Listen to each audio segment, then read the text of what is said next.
Hey there BookTube, welcome back to my channel. Today I'm doing the Muppet Book Tag. I was tagged by Steve Donahue months ago, but I just found out. So here's how that happened. So I watch a lot of Steve Donahue's videos. As a matter of fact, he posts almost every day. So I watch a video from him almost every day because I try to keep up, because channel like that, if you want to watch everything that that person has produced and you don't watch for a couple of days, you fall so far behind that you end up spending so much time, so it feels like you have to spend a lot of time watching those videos.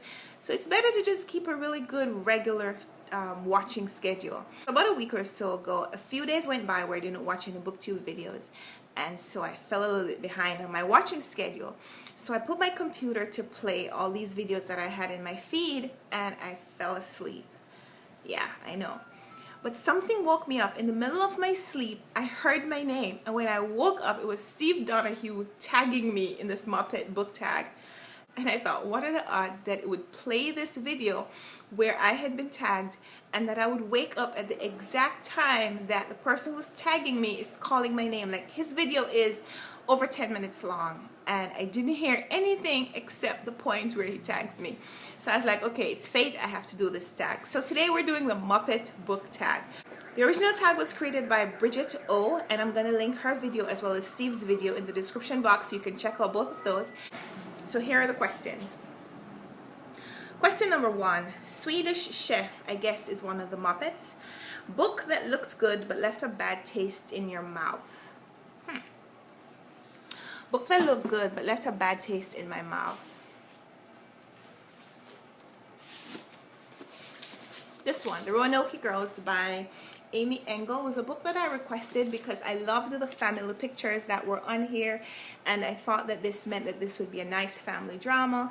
It would go through some of the issues of generations, maybe go through the generational curse, which is a topic that I'm insanely interested in, and that it would be kind of this old-timey book.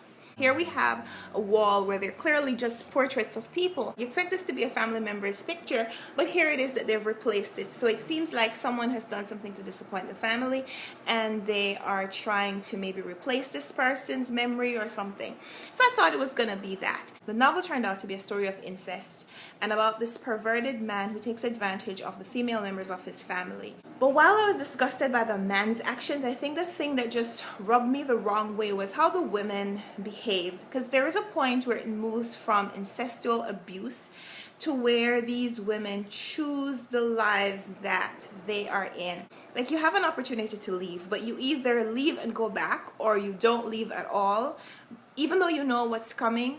I really hated the way the characters were written in this story. I hated the situation, but I hated the way the women were painted as just these, not just victims, but like this is the life that they wanted. I really hated that part of the story, and when I was done, I felt like I could have brushed my teeth, the bad taste that was in my mouth. Character number 2 is Fonzie, and this is a book you couldn't help but laugh at the jokes or sarcasm or whatever it is that made you laugh.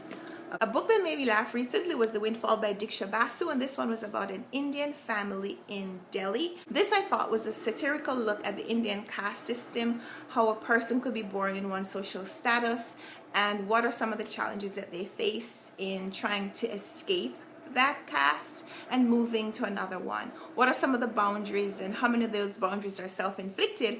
What was just really funny was the way the people thought about themselves and the way they thought about each other. Because this is told in third-person narrative, we aren't especially close to any of the characters, so we're able to see the completely insane reactions that these characters have to the people around them. And this book was just laugh out loud funny in so many places that I can't help but choosing it for this character. This is my Fozzie. So character number 3 is Bunsen, Honeydew, PhD, and Beaker. I'm not familiar with the Muppets. I probably should have told you that up front. So if I call any of these names incorrectly, don't hate me. But character number 3 is a book that had you feeling at least a little bit smarter by the time you were done with it. Whether it's a nonfiction, inspirational, or self-help, or the characters were such bumbling idiots, they made you feel that much more intelligent. The book that made me feel a little smarter by the time I was done with it. Okay, I know what that is. We Are All Completely Beside Ourselves by Karen Joy Fowler is about a girl who has an extremely unusual childhood, and it affects her to the point where as an adult she feels compelled to try to prove herself to the people that she's talking to. So because she is the narrator of the story, it always feels like she's trying to prove herself to us, and so she brings in these literary and scholarly references. So while I was reading this, the references and the comparisons that she made that were immediately obvious to me just made me feel so smart and so intelligent and so cultured, because I got the things that she was talking about. So to be fair, there were a few things that she said that I either had to Google or I had to think about, I'm not sure what this means. There were a few references that she made that I think just kind of went straight over my head. But in general, I got most of the comparisons that she made, I think. So at the end, I think I left this book feeling cultured and intelligent and just the kind of person who would be able to read this literary fiction and get it. Just call me Bunsen Honeydew, PhD. Character number 4 is Crazy Harry, and it says to name a book that at least one of the characters and or something about the book drove you crazy. That would have to be The Sellout by Paul Beatty. This is a Man Booker Prize winner from last year, and I'm appreciative of the fact that this story, which is about race and American culture, that it was put on the international forefront, and this book won such an illustrious prize. But there were so many things about this book that just drove me crazy. Yes, it was supposed to be a satirical look at race, but the character in this book brings back slavery and brings back segregation as a way to prove a point to a group of people, because he wants to bring his town back on the map. So he has to do something really insane to get people to recognize him or to recognize his town. And a lot of the things that are discussed in this book just made me feel very sad. So while I was able to appreciate some of the jokes, a lot of them just felt too much.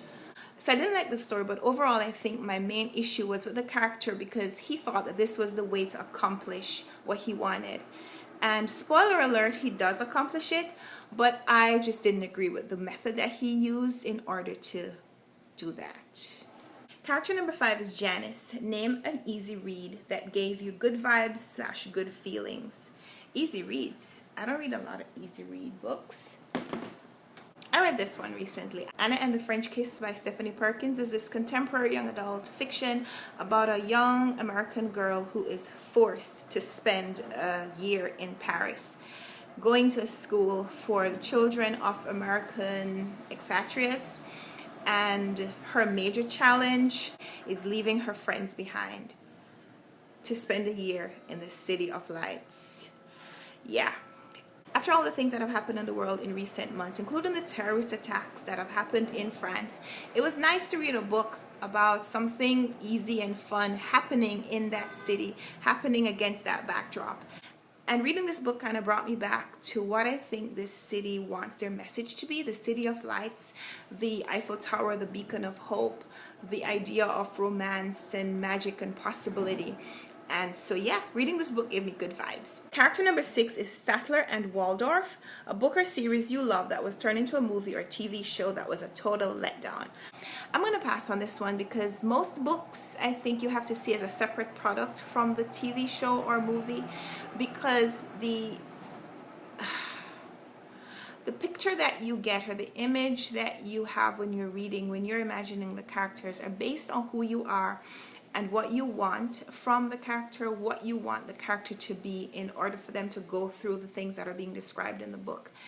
And I don't think that it is possible for a movie or TV show to accurately depict that for you, and also to accurately depict that for all the thousands, maybe millions of people who are going to watch that production. So TV shows and movies, I think, will always be a letdown if you're trying to get an exact representation of what you saw when you were reading the book.